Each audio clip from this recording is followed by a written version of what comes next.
जरांगे फडणवीसांवर खालच्या पातळीवर जाऊन बोलले हे निंदनीय आहे, बबनराव तायवाड यांचं वक्तव्य।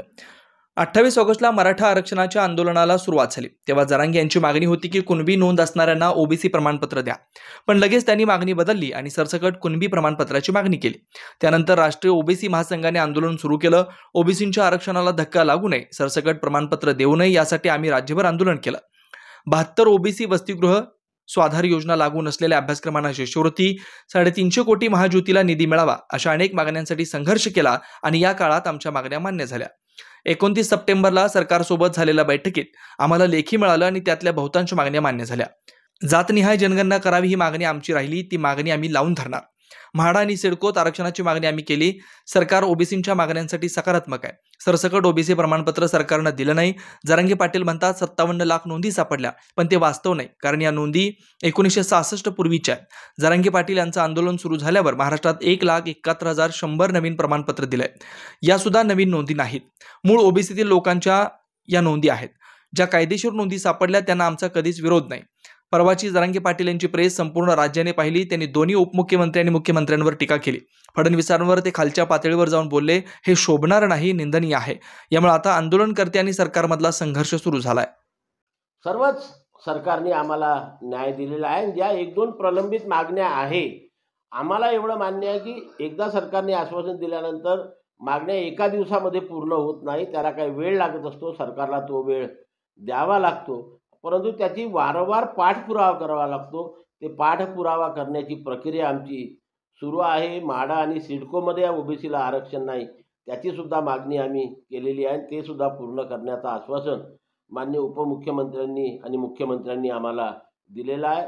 मुख्यमंत्री, उपमुख्यमंत्री ओबीसीच्या मागण्यांबद्दल नेहमी सकारात्मक असतात आणि त्या पूर्ण करण्याकरता आम्हाला समर्थन देत असतात, साथ देत असतात। त्याला प्रशासकीय कामाला जी वेळ लागते ती वेळ आम्ही सरकारला देत असतो आणि त्याच्यामुळे आमच्या मागण्या सहानुभूतीपूर्वक सरकार पूर्ण करीत असते। एक जे महत्त्वाची मागणी होती की सरसकट कुणब्यांचे प्रमाणपत्र देणार नाही, आणि मी दाव्याने सांगतो आजही आपल्या माध्यमातून पूर्ण जनतेला, हे सुद्धा सरकारने सुरू केलेलं नाही।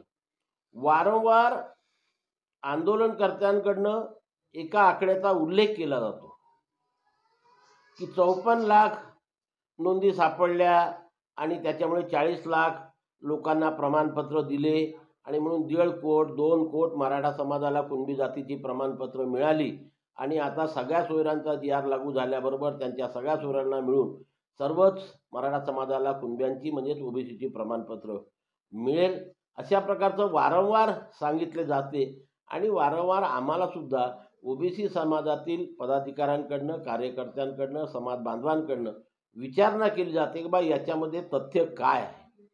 ते तथ्य आपल्या माध्यमातून मी पूर्ण महाराष्ट्राच्या जनतेसमोर मांडू इच्छितो की ह्या ज्या 57,41,241 नोंदी सापडल्या, ह्या 1967च्या पूर्वीच्या आहे, नवीन नोंदी नाही आहे। आणि त्याच्यापैकी 38,97,391 ही प्रमाणपत्र निर्गमित केली, ही सुद्धा 1967 ते 2023 या कालावधीमध्ये निर्गमित केलेलं आहे। या प्रमाणपत्राचा आणि आंदोलनाचा काहीही संबंध नाही। का आता आंदोलन सुरू झाल्यानंतर म्हणजे 24 ऑक्टोबर 2023 नंतर संपूर्ण महाराष्ट्रामध्ये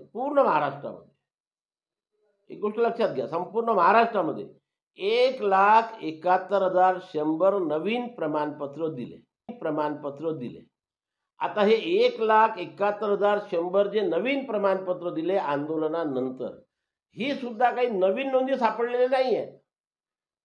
पद्धत अशी आहे की जेव्हा एखाद्या व्यक्तीचा मुलगा किंवा नातू, मुलगी किंवा नात ही 10वा वर्ग पास होते तेव्हा त्याला त्या मुलाचं किंवा नातवाचं प्रमाणपत्र काढावं लागते। माझ्याकडे जुनंच प्रमाणपत्र आहे, पण आता माझा मुलगा जर 10वा वर्ग पास झाला तर मला त्याचं प्रमाणपत्र आज काढावं लागते, माझ्या मुलीचं आज काढा। अशा पद्धतीने काढलेली ही प्रमाणपत्राची संख्या आहे।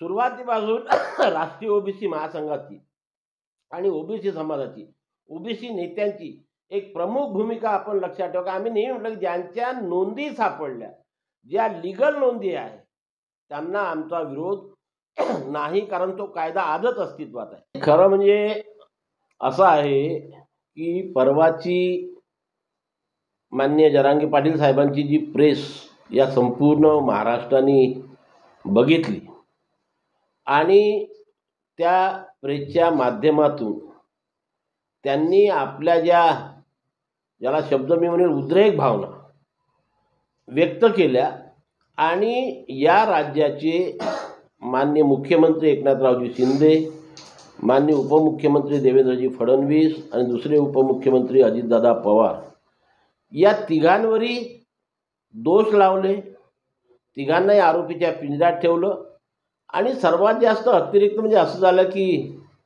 उपमुख्यमंत्री देवेंद्रजी फडणवीस यांच्याविषयी ते एवढ्या खालच्या स्तरावरती बोलले की या फुले शाहू आंबेडकरांच्या पुरोगामी महाराष्ट्रामध्ये, सुसंस्कृत महाराष्ट्रामध्ये अशा प्रकारची भाषा सामान्य आंदोलनकर्ता किंवा कार्यकर्ता बोलू शकत नाही. म्हणून अशा प्रकारचे आरोप करून आता आंदोलनकर्ते आणि सरकार याच्यामधला संघर्ष सुरू झालेला दिसून येतो आहे की कालपर्यंत एवढे शांततेने समाजाचं आंदोलन सुरू होतं, समाजाला न्याय मिळत होतं, सरकार सकारात्मक दृष्टीने त्यांच्या प्रत्येक मागणीकडे लक्ष देऊन होतो, प्रतिसाद तशा प्रकारे मिळत होता आणि कदाचित प्रतिसाद मिळत असल्यामुळे कुठंतरी काय घडलं माहीत, पण अचानक हा जो पवित्रा जरांगे पाटील साहेबांनी घेतला तो खरंच निंदनीय आहे, समर्थनीय नाही आहे. अशा प्रकारची भाषा, वक्तव्य कुठल्याही आंदोलनकर्त्यांनी, जे कुठलं सरकार असेल त्या सरकारच्या मुख्यमंत्री किंवा उपमुख्यमंत्र्यांच्या विरोधात करू नये, हे सर्वांनी लक्षात ठेवायला पाहिजे.